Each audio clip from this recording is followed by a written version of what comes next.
All right, thanks for joining me. So today we're going to be looking at this PC I bought for $200. My initial offer for it was $400, but after I took a closer look at the PC and I turned it on and tested it, and so it was not working. It was not coming on. It would start the boot up process, but then the screen would go blank. We're going to probably have to open it up and run some tests, and as you can see, the PC is pretty dirty. I doubt that it was ever cleaned at any point in time, so we're gonna have to probably clean it up. But at the end of the day, I asked the guy what he wanted to do, and he asked me if I would pay him $200 for it. So there's a 3080 in there, right? That's worth about $300 or a little bit more on eBay as a used product. I told him I could do that with the risk that everything in here might be e-waste. It might be just multiple problems. We'll go through an overview of what I see initially, and then we'll try to turn it on and see what happens.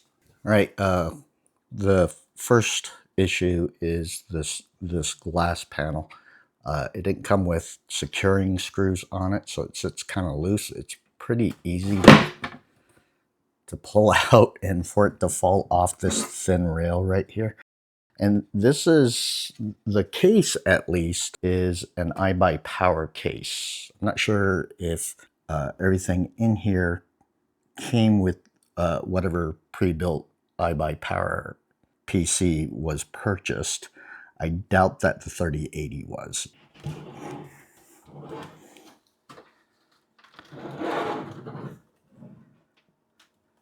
So as you can see here, there's a couple of things. There's the AIO, at least the fans on the AIO are iBuyPower fans.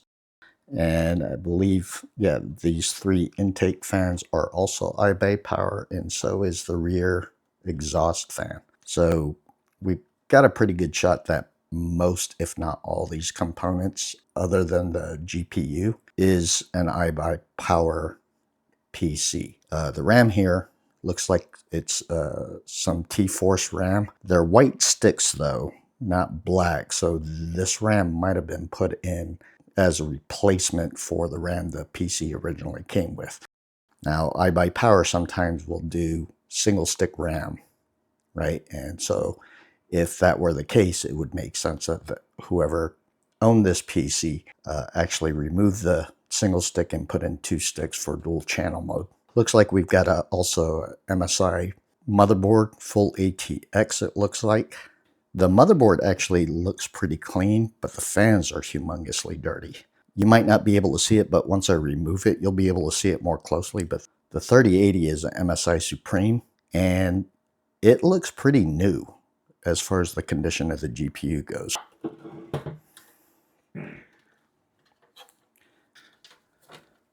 And here's the filter, the top filter. It's magnetically held on, which is actually kind of a good design because it's pretty solid. But you know, usually for exhaust, which it looks like this was set for, you don't want all this blockage from both the screen and however they put together the top of a filter frame, right? Actually redirects some air, sometimes back down into the case. So yeah, anyways. And I thought about removing this front, but because of all the crap that's on the fans, I don't necessarily want to remove this because of all that crap that's in there. I don't want it flying around all over the air in my room. Going back to the top of the case, you got the power button, you got two USB type A's, probably 3.0s. You got a headphone jack, a mic jack, and a USB type C. So this might be a newer case because some of your older cases won't come with a USB type C. And let's take the back panel off. They're not captive thumb screws. And looking at the cabling, it does not look like, it looks like the cabling was redone by the previous owner at one time or another, because iBuyPower actually does cable management pretty well on their pre-builts. So it looks like quite a mess here. All right, so that's the PC so far. Next step is we're gonna hook everything up, see if we can get it to run and post, and hopefully, cross your fingers, something goes well for us. All right, I'll be right back. All right, cross your fingers, guys. We're gonna try it out.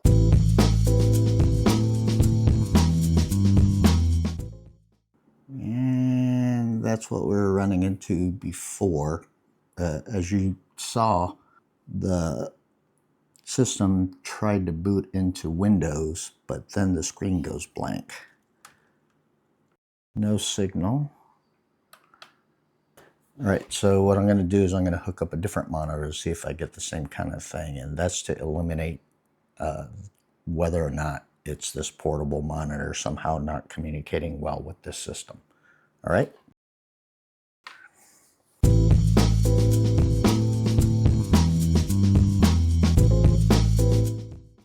Okay, in case you were wondering, that message is basically saying that it didn't shut down properly, and press OK to continue. This time, let's try to restart it and try to get into the BIOS. All right, we got into the BIOS. Looks like for the motherboard, it's a Pro X670P from MSI. The CPU is a Ryzen 7 7700X, so that's actually a pretty decent CPU, all things considered. Let's turn off the XMP. Okay, nothing weird for the CPU overclock setting. All right, so the good news is that it looks like the GPU is working. So that's good. Now we got to figure out why the system won't boot. Okay, let's try to boot again. Still no signal. All right, so let's do the simplest thing. Let's change out the RAM and see what happens there. Really weird, because obviously I could see the BIOS and everything, which indicates that we're okay on the GPU side.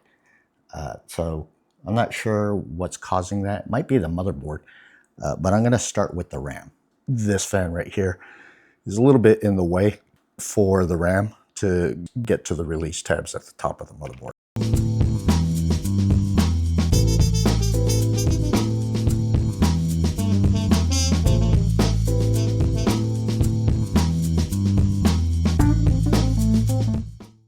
I took the T-Force RAM out, and what I'm going to do now is I'm going to put this RAM in. It's a single stick of DDR5 that came out of another pre-built, another iBuyPower, by the way. And so we'll put that in there and see if we get any better results. All right.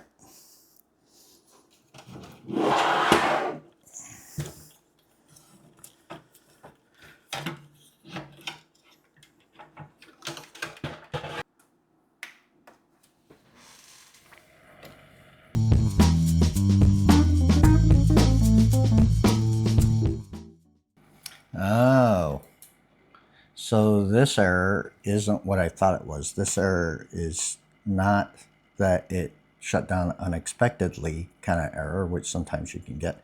The computer restarted unexpectedly or encountered an unexpected error. Windows installation cannot proceed. To install Windows, click OK to restart the computer and then restart the installation. So I'll be right back. I'm gonna insert my Windows 11 ISO onto the USB port and see if we can restart this process. All right, so still doing it, but I am seeing a DRAM light that I didn't notice was on before, and I'll show you a picture of that. And that's the debug light. And so we might have an issue here with either the DIMMs or the RAM itself, but you know, that's a known working stick. So I'm gonna turn the system off and switch to a different DIMM slot and see what happens. All right, so same thing, but now I'm getting both the CPU and DRAM lights on. So that's interesting. So I had the stick populated in the B1 slot, which is the second slot over. And then I tried it in the A1 slot, which is the first DIMM slot nearest the CPU. And then I put the stick into the B2 slot, which is the furthest away from the CPU. And now we're in there. We're going to install Windows here off screen, and then we'll take a look around and see how everything's working. All right, I'll be right back. All right, so while trying to install Windows, suddenly I got another DRAM debug error. So then I tried the final slot, which is the A2 slot, which is the third row from the CPU. CPU and DRAM LEDs came on for the debug lights. So it's not the RAM. It's either the motherboard or the CPU. So the next step is to tear this down like we had already planned, and then test both the motherboard and CPU separately to see what we really have here. All right, so I'll be right back, and then we'll get to the teardown. All right, so let's disconnect the AIO first and foremost. Leave that sit there, and let's get the GPU out of there, because the GPU seems to be working fine, which is the most expensive part, so that's good.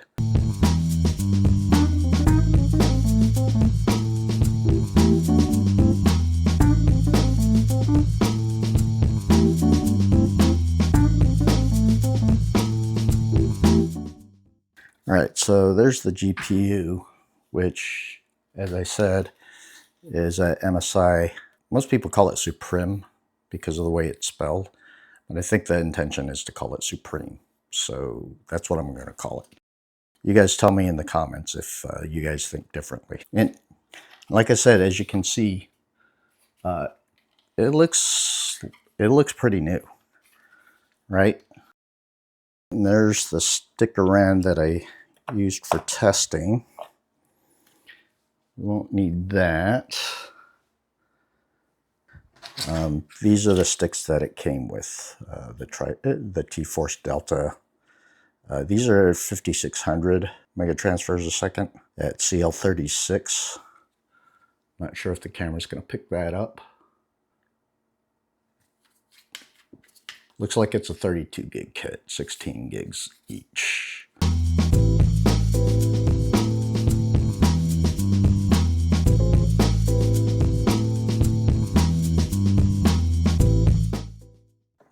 Hyper tighten that one. You don't really need to hyper tighten these, just nice and snug, right?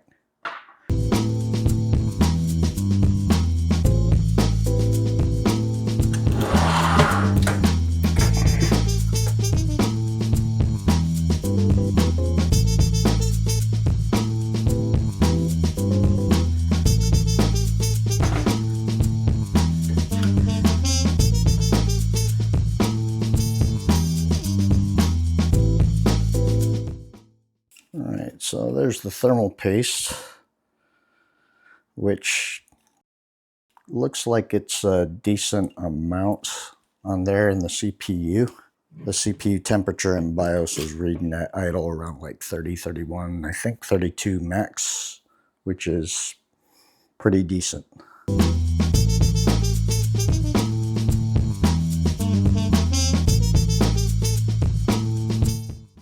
Okay.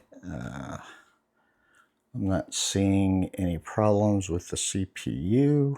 And just like we saw in, I'm not sure it's gonna, if the camera's gonna pick it up, but just like we saw in the BIOS, it is a 7700X.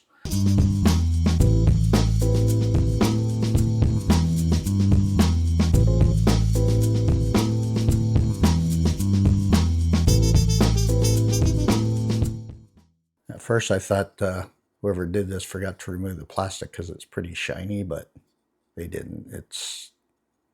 The plastic's gone, so that's good. There's our Kingston 1 terabyte.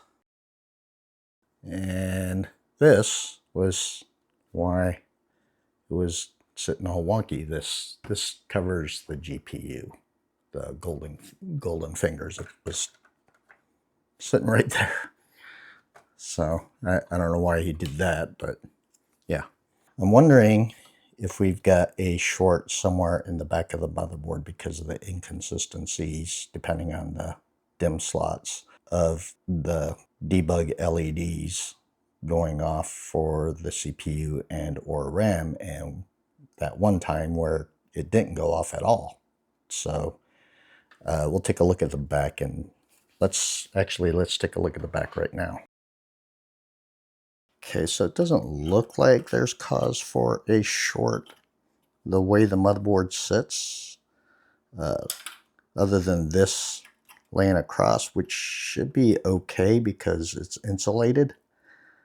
And so, yeah, I'm not sure what's causing the short, if there is one. So let's start removing the wires and stuff.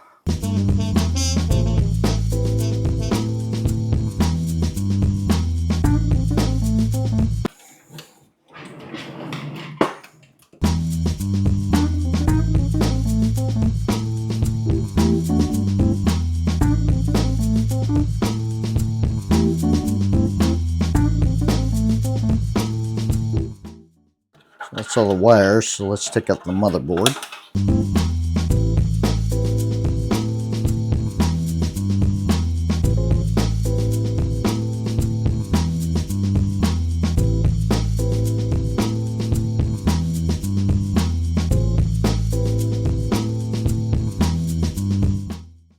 So looking at the back of the motherboard, don't really see anything of concern.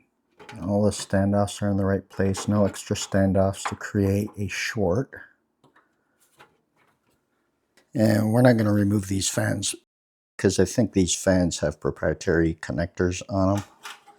And so this was kind of sitting loose in here. So, and pretty dirty too, which could potentially cause shorts in the ports. So yeah, thankfully we won't have to clean these fans since they've got proprietary connectors. It looks like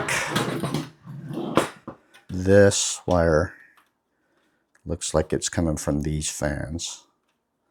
So I wonder if this is like an extension with a proprietary connection. By the way, if you guys don't have something like this and you're doing builds, this is so much easier to use on wire ties, especially zip style wire ties. This is what's called a flush cutter. And so, yeah, comes in really handy.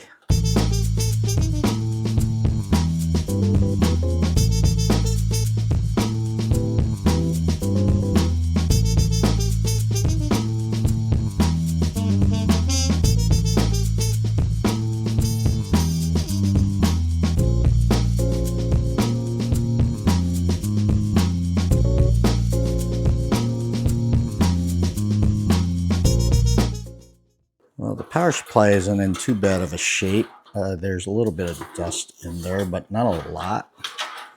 Mostly surface dust. This power supply doesn't seem to have a rating, at least on this label, but 12 volt rail looks like 849.6 out of 850 watts. So that's a pretty efficient power supply.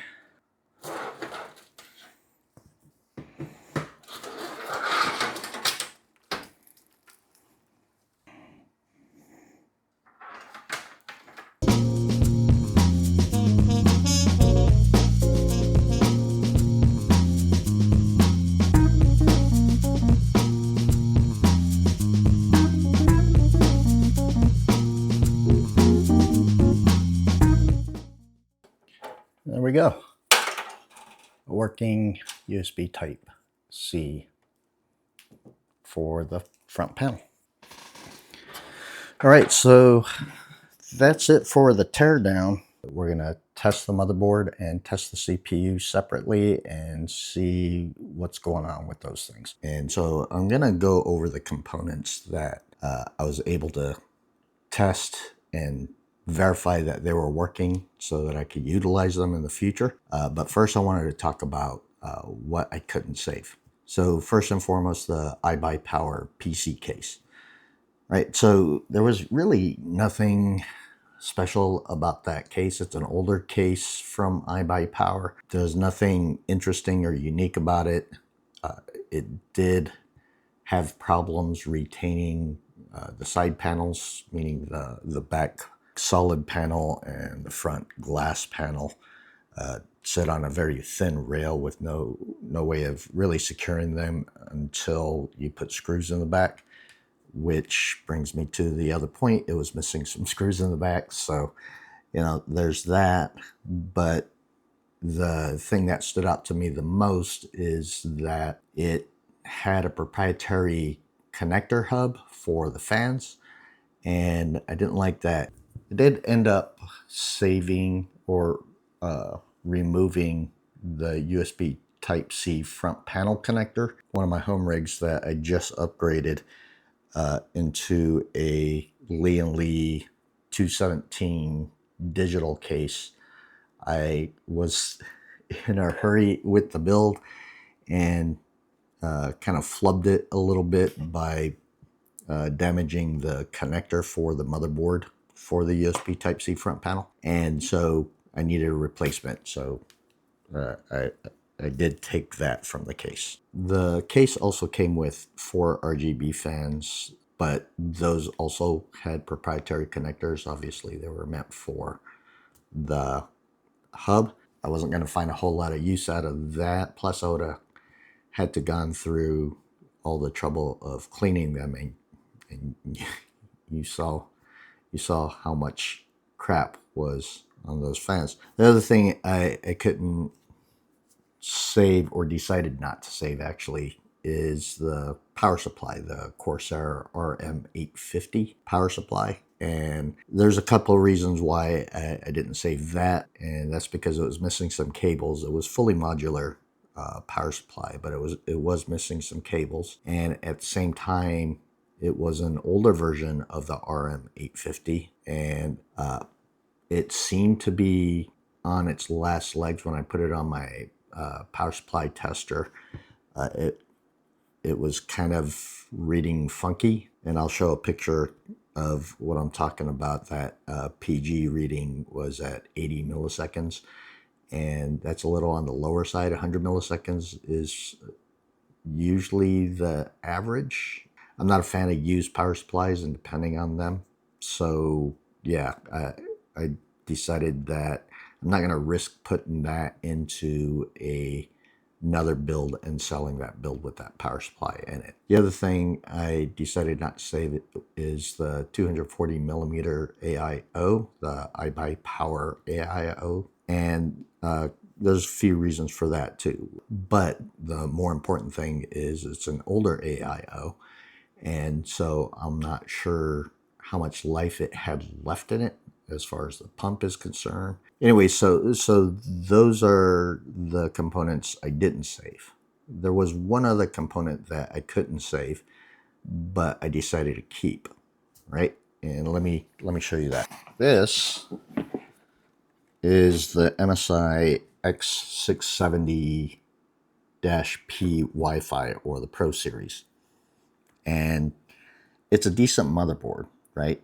Just in case you have a hard time seeing it on this camera. So turns out that there was some thermal paste in there and some somewhat vaguely looking bent pins in the socket. And so during my testing, when I removed this from the PC case and tested the CPU individually on my normal rig, I noticed this and I was like, well, let's try it out. And I was running maybe my third test on this motherboard, meaning that, you know, I swapped out the SSD, ran a test, I swapped out the RAM and ran a test, and I swapped out the CPU and ran a test. And on that test, that third time when I tried to power it up, it wouldn't power on.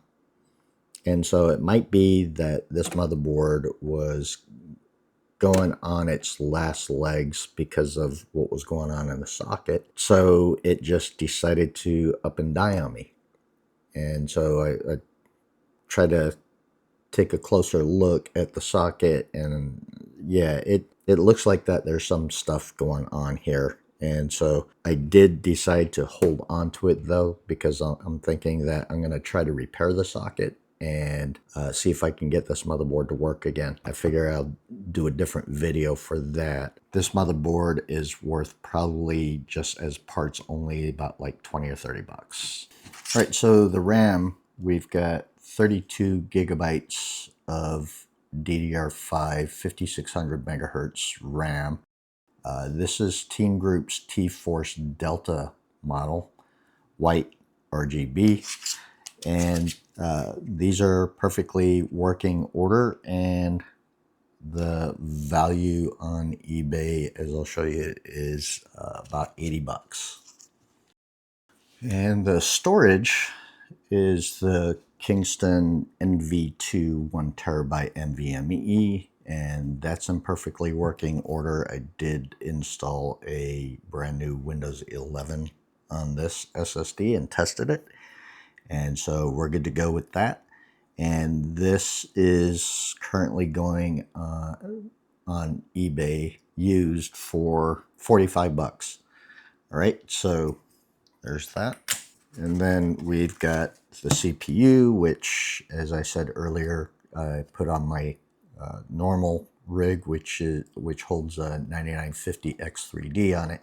I removed that CPU, put this CPU on, and ran some tests and benchmarks, and this CPU performs just fine. Nothing concerning there. And so we're able to hold on to the AMD Ryzen 7 7700X. And this thing is going for used on eBay for $210.